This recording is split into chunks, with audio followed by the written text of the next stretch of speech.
തലസ്ഥാനത്ത് വീണ്ടും ഗുണ്ടാക്രമണം. ഹോട്ടൽ ജീവനക്കാരനെ വെട്ടേറ്റു. വെഞ്ഞാറമൂട് സ്വദേശി തൗഫീഖ് റഹ്മാന്റെ കൈക്കാണ് വെട്ടേറ്റത്. ഇന്നലെ രാത്രി കഴക്കൂട്ടം ജംഗ്ഷനിലെ കൽപ്പാത്തി ഹോട്ടലിലായിരുന്നു ആക്രമണം. വിവരങ്ങളുമായി പ്രശാന്ത് ശങ്കരമംഗലത്ത് ചേരുന്നുണ്ട്. പ്രശാന്ത്, ഇന്നലെ എപ്പോഴായിരുന്നു ആക്രമണം? പ്രതികളെ അറസ്റ്റ് ചെയ്തു?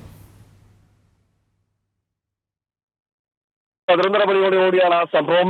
കഴക്കൂട്ടം ടെക്നോ പാർക്കിന് സമീപത്തെ കൽപ്പാത്തി ഹോട്ടലിൽ അതിക്രമിച്ചു കയറിയ രണ്ടംഗ സംഘമാണ് ജീവനക്കാരെ മർദ്ദിച്ചത്. ഹോട്ടലിലെത്തിയ ഗുണ്ടകൾ ജീവനക്കാരെ ഭീഷണിപ്പെടുത്തുകയും കയ്യിൽ കരുതിയ വടിവാൾ ഉപയോഗിച്ച് വെട്ടുകയുമാണ് ചെയ്തത്. ഹോട്ടൽ ജീവനക്കാരിലെ ഒരാളായ വെഞ്ഞാറമൂട് സ്വദേശി തൗഫീഖ് റഹ്മാനാണ് വെട്ടേറ്റത്. കൈപ്പത്തിക്ക് ഗുരുതരമായി പരിക്കേറ്റ തൗഫീഖ് റഹ്മാനെ തിരുവനന്തപുരം മെഡിക്കൽ കോളേജ് ആശുപത്രിയിൽ പ്രവേശിപ്പിച്ചിട്ടുണ്ട്. നിലവിൽ കേസിൽ 2 പേരാണ് ഇതിൽ ഉൾപ്പെട്ടിരിക്കുന്നത്. രണ്ടുപേരും സഹോദരന്മാരാണ്. രണ്ടുപേരെയും കഴക്കൂട്ടം പോലീസ് അറസ്റ്റ് ചെയ്യുകയും ചെയ്തിട്ടുണ്ട്. സാത്തി എന്ന് വിളിക്കുന്ന വിജീഷ്, അതോടൊപ്പം കിട്ടു എന്ന് വിളിക്കുന്ന വിനീഷ് എന്നിവരെയാണ് പോലീസ് അറസ്റ്റ് ചെയ്തത്. ആക്രമണം മുൻവൈരാഗ്യത്തിന്റെ പേരിലാണെന്നാണ് പോലീസ് പറയുന്നത്. അതായത് ഒരാഴ്ച മുമ്പ് ഈ വിനീഷ് ഈ ഹോട്ടലിൽ എത്തുകയും മദ്യപിച്ചെത്തുകയും പണം ആവശ്യപ്പെടുകയും ചെയ്തിരുന്നു. എന്നാൽ ഹോട്ടൽ ജീവനക്കാരും ഉടമകളും നൽകിയില്ല. ഇതിന്റെ പ്രതിഷേധിച്ചാണ്, അല്ലെങ്കിൽ ഇതിന്റെ പ്രകോപനപരമായിട്ടാണ് വീണ്ടും ഇന്നലെ ഈ ഹോട്ടലിലെത്തുകയും ജീവനക്കാരെ മർദ്ദിക്കുകയും വെട്ടുകയും ചെയ്തത്.